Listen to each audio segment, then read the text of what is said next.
How much worse is this crisis going to be? The reason that the economy was so sick, it's not the coronavirus. It's because of everything the government did before the coronavirus. We're about to see a sovereign debt crisis. We're about to see hyperinflation, where the value of the dollar is completely destroyed. We're cutting taxes, but everybody's getting a bailout, everybody's getting a check, and nobody is asking who's paying for it. Government has to be paid for. Those tax cuts were a fraud because tax cuts have to do with cutting government spending. The cost of government is what it spends. So government spending is taxation. Every dollar the government spends is a dollar that we have to fund. They are increasing taxation. Are they going to tax us today? Are they going to borrow the money, which means they're going to tax us even more tomorrow because now we have to pay the taxes to cover the interest? Or is the Federal Reserve going to monetize the debt? Are they going to print more money, which means we pay for government through debasement of the currency? This thing is going to implode, and it's going to implode soon. The party is going to end. The dollar is going to crash, and a tsunami of inflation that we've been exporting for years and years is going to come hitting us, our shores, and we're going to see the cost of living go through the roof. The reason that nobody can do without income for a few weeks or a few months is because everybody has debt to service. Corporations are levered to the max. They've been borrowing all this cheap money from the Fed. They've been using it to buy up their overpriced stock, so they didn't have any savings. Individual households are leveraged to the max on cheap consumer credit.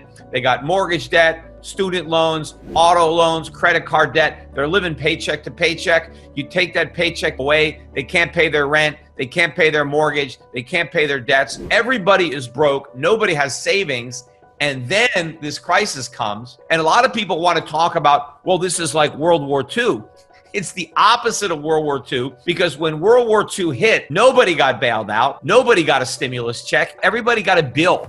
We're pretending that the government can support the people by using a printing press. That all we have to do is print money and nobody has to work, nobody has to produce, we can have all this stuff for free. Well, we're about to find out the hard way that the most expensive way to pay for government is through inflation, through printing money. That's what we're doing, and we're about to relive the lessons of history because a lot of countries have tried this before and it has ended in disaster every time it's been tried.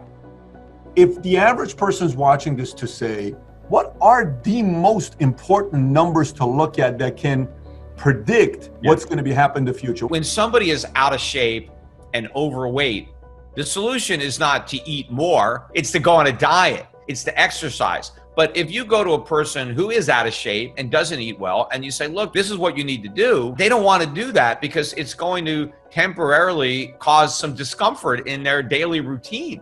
That's the problem. You got to look at the price of gold, which is already going up.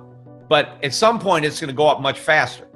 You got to look at the exchange rate of the US dollar versus other currencies. Now, right now, the dollar is stable, but it's not going to stay stable for long. At some point, the dollar is going to fall. And then you got to look at long-term interest rate. Wait for long-term interest rates to really start spiking higher. That is ultimately going to happen. Now, if you wait for those three things to happen, a big move up in gold, a plunge in the dollar, and a sharp increase in long-term interest rates, it's too late to do anything about it financially. I mean, you've missed the boat. What you've got to do now, and what I've done personally, what I'm helping my clients do, is get out of U.S. financial assets, get out of the dollar, get out of U.S. bonds before that crisis. The government can fund its operations honestly through taxation, where it actually takes money away from some people and gives it to other people, or it can do it dishonestly the way it's doing now through inflation. Have the Federal Reserve create money out of thin air and just give it to people, just spend it into circulation. But when the Fed does that, you're not getting that government for free.